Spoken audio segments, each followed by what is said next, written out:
Astronauts to the moon.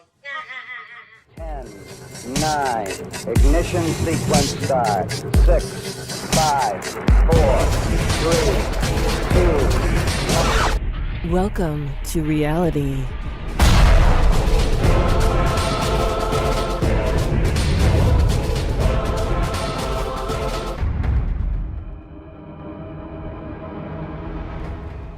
What's going on, everyone? It's Jeranism back with another video for you today. First, an apology to those who have been waiting for Please Explain It to Me Volume 2. That is coming up next, so have no fear. But I wanted to get this out first. It's also late, and this video stems from a conversation we had on Globebusters. We had a little talk with Max IGAN, and you may know him from The Crow House. He also has made some awesome movies, so check those out. The Awakening, The Calling, Transformation. But he's got a great message, and he doesn't think too highly of the Flat Earth. You can find him in the link below, so if you want to watch his stuff. Also, you can find his interview on Globebusters in the link below as well. He tells us that he thinks the Flat Earth is a circular argument, and that it can't be proven. So let me let you hear his version of the story first, and then we'll be back to talk about his conversation on Globebusters and a little flight anomaly that he experienced when flying from Santiago, Chile to Sydney, Australia. Yeah, when I identified the whole Flat Earth Globe Earth debate as being a psyop, I wasn't saying that one side was particularly true. I was saying that the movement is being played as a divisive mechanism. It's being played as a psyop.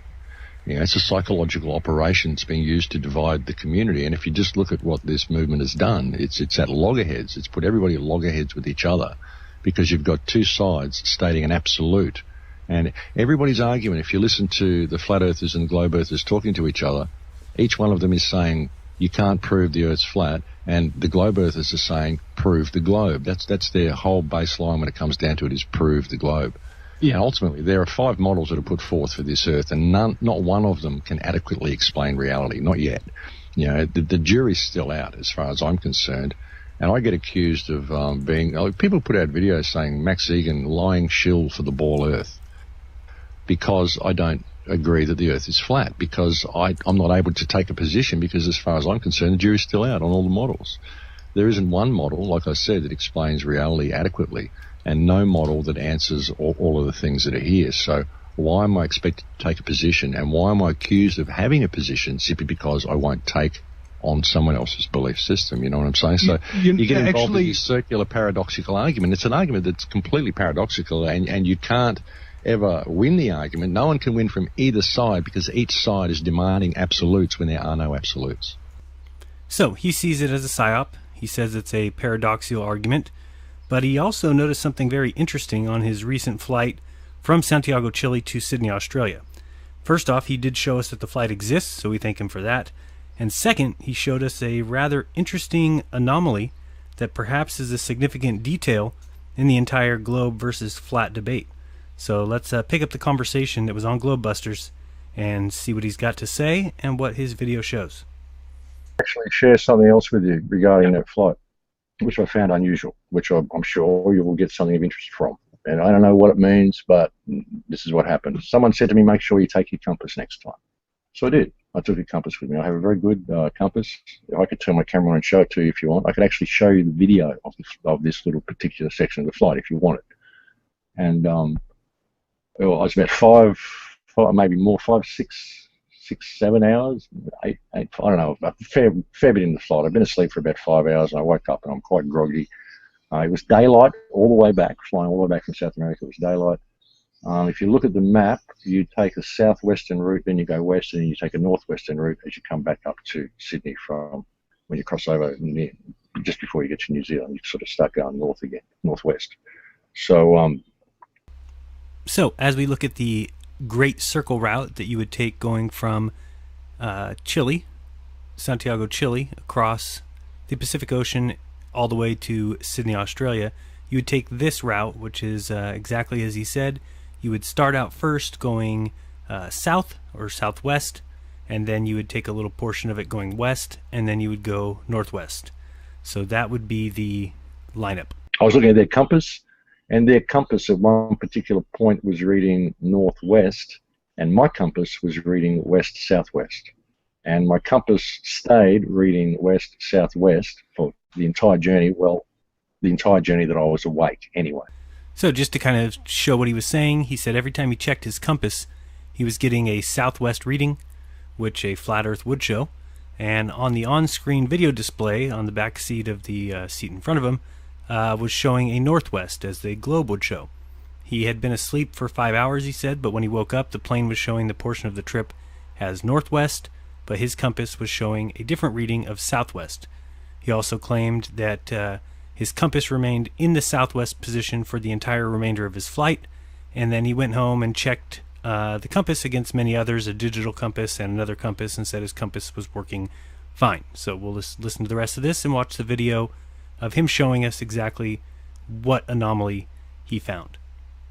But I was asleep for 5 hours during the journey, but every time I checked my compass, it was pointing south-southwest, and I find that a bit strange that I would be flying south-southwest all the way from Santiago to Sydney.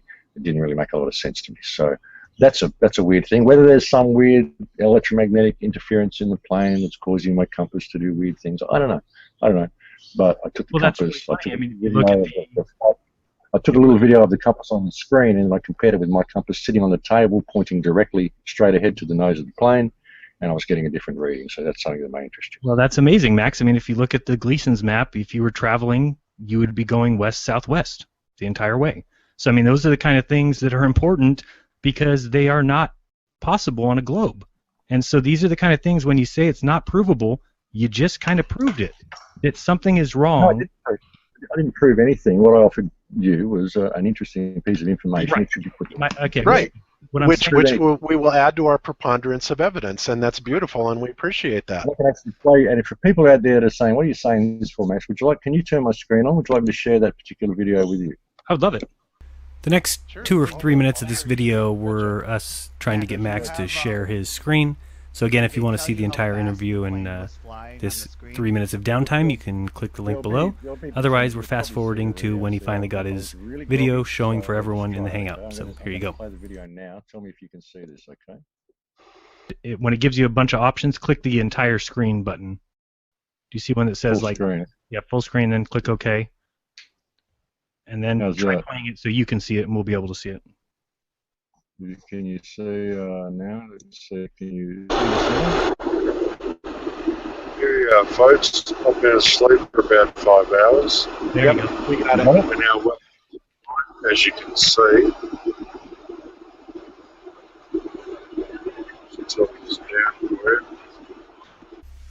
So here we can clearly see that the plane is in the portion of the flight that it's turning northwest, as seen by the on-screen display.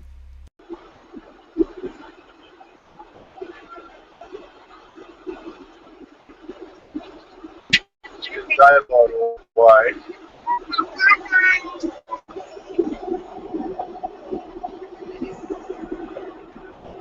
As you can see, it's mostly cloud.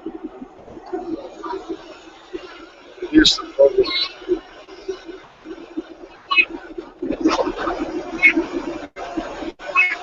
That's the reading that I'm getting. So as we can see here, as he said in the radar or on the on-screen display, clearly the plane is traveling northwest according to the flight tracker. I'm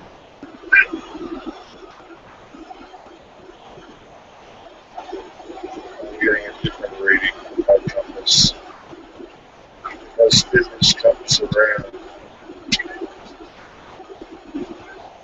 The reading stays the same.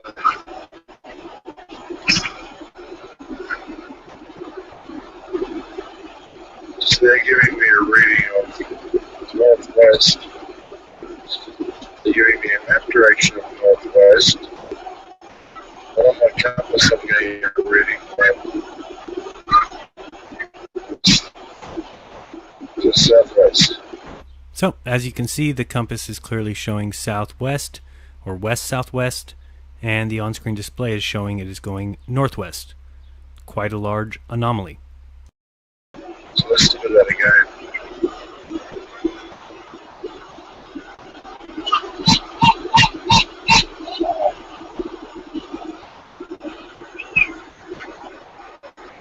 That kid must have been fun for 11 hours.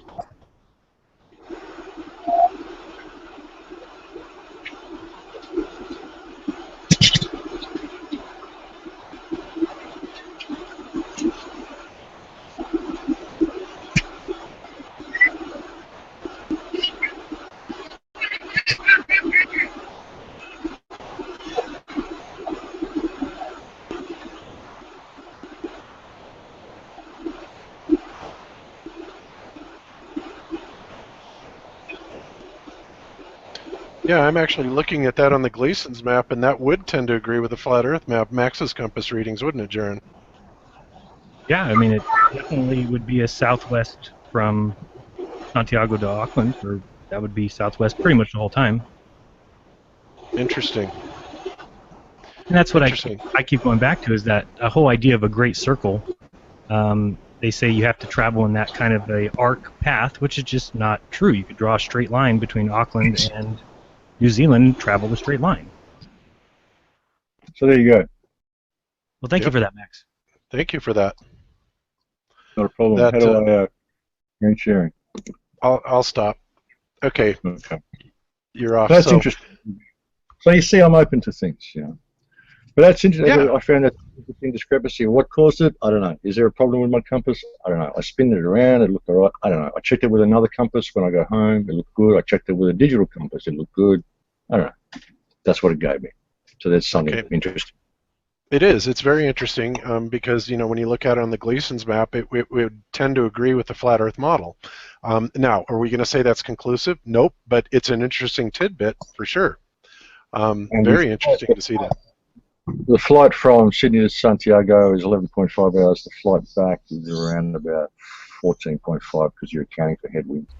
So, as you can see, something is clearly weird about that particular flight, which seems to show northwest as the intended path of the flight, yet Max clearly showed, at least that portion of the flight was showing southwest on his compass, and he claims that it showed southwest the entire time he was awake.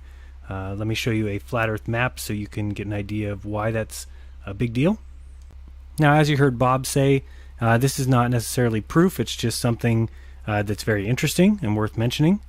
Now, let me look at the flight as it would take place here on the Gleason's map. Now, again, none of us are claiming that this Gleason's map is exactly correct. We're not claiming that the sizes of the continents are correct or the distances between them. It's just something to give us an idea if we're looking at a flat Earth kind of model. You can see the black line being the flight's path if it were on a flat Earth. And if you look at the lines that have the green on them, those are lines where the plane would be flying northwest. The line with the purple would be flying about west. And then all the yellow lines would be flying southwest. So the interesting thing there is, when Max said that the second half of his trip, the entire time he was awake, his compass was showing southwest, that would make sense with all the yellow lines, as you see. Remember, north is relative to where you're at, with south behind you, so that's what those little pink lines show us. And as you can see, all the yellow lines are actually a southwest flight direction, where on a globe he should have been going northwest. And that's the anomaly that he found. So I wanted to show that, and I wanted to remind you guys to not trust me, don't trust Bob, don't trust Max, or anyone for that matter. That includes NASA, mathematicians. I mean, I still think the biggest hole we've got in the globe is the current curvature calculation. Remember, mathematicians are the ones saying that it's 8 inches per mile squared, and that's just ridiculous. A circle is made up of constant curvature, every bit of it. So to say 8 inches in the first mile and then exponentially grows from that is ridiculous to me. Think of a football field. We've all seen a football field before. We can get a pretty good idea of its length. Well, now think of 17 football fields end to end. Couldn't even put that many on this graphic. I think that's only like 12. And at the end of 17 or 18 football fields, there's 8 inches, less than a ruler, worth of curvature. Please. As always, guys, be kind to each other. Don't lie to each other. And tune in this weekend for Globebusters as we continue to explore this anomaly. Open up your minds. There's truth inside. Till next time, this has been Jaronism.